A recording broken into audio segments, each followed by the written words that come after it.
क्रिस्का recording studio Ekangar सराय। हमरा नजरवा मारो है कि नदिया ट्रैक्टर डाराई बरावा। हमरा नजरवा मारो है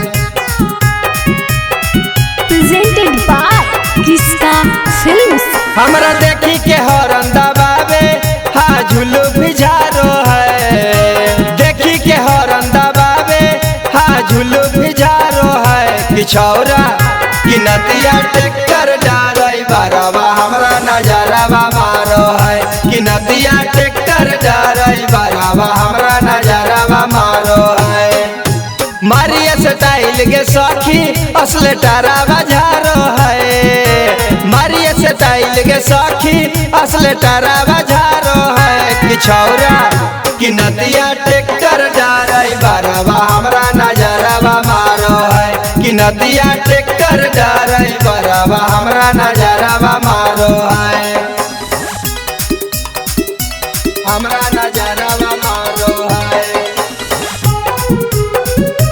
हमरा नजरवा मारो है कि नदिया ट्रैक्टर डाराई बरावा। हमरा नजरवा मारो है कि नदिया ट्रैक्टर डाराई बरावा। हमरा नजरवा मारो है हंसे अपने हमारो हंसावेगे सखी। जाल फेंकी हमारो फंसावेगे सखी फंसावेगे सखी। हंसे अपने हमारो हंसावेगे सखी।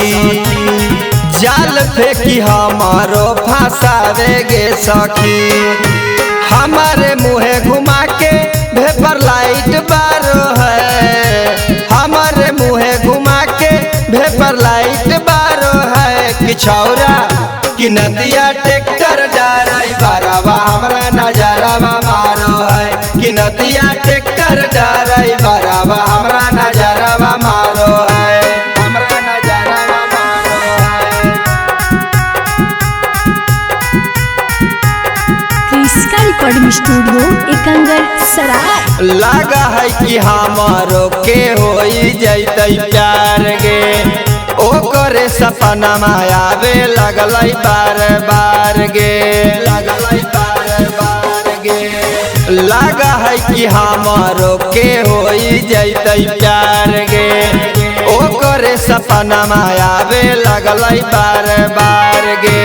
देखही है सपना बाली कन से उतारो है। देखही है सपना बाली कन से उतारो है कि छौरा कि नदिया ट्रैक्टर डाराई बरावा। हमरा नजरवा मारो है कि नदिया ट्रैक्टर डाराई बरावा। हमरा नजरवा मारो है क्रिस्का रिकॉर्डिंग स्टूडियो एकंगर सराय।